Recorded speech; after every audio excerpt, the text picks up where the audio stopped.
விருபாக்ஷ் குகையை விடச் சற்று உயரத்தில் இருந்த சந்தாகமம் என்னும் குகையில் பகவான் தங்க ஆரம்பித்தார். பழனி சுவாமி சில நாட்கள் அங்கு இருந்தார். முதுமையால் தளர்ந்து போயிருந்த பழனி சுவாமிக்கு தினமும் அவ்வளவு உயரம் ஏறுவது சாத்தியமாக இல்லாததால் பகவானிடம் உத்தரவு பெற்று விருபாக்ஷ் குகையிலேயே தங்கினார். பகவான் தினமும் கீழே இறங்கி வந்து அவரோடு சிறிது நேரம் இருந்து விட்டுச் செல்வார்.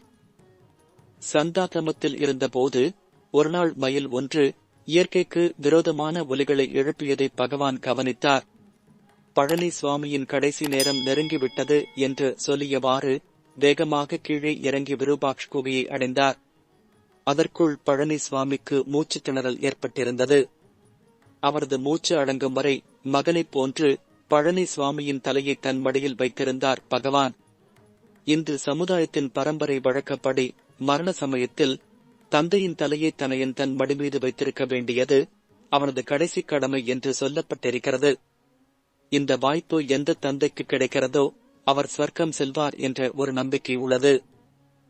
பல ஆண்டுகள் தன் குருநாதருக்கு தன்னலம் அற்ற சேவை செய்த பகவானின் நந்திக்கு இறைவனின் இருப்பிடமான அமைதி திரும்பும் நேரம் வந்துவிட்டது.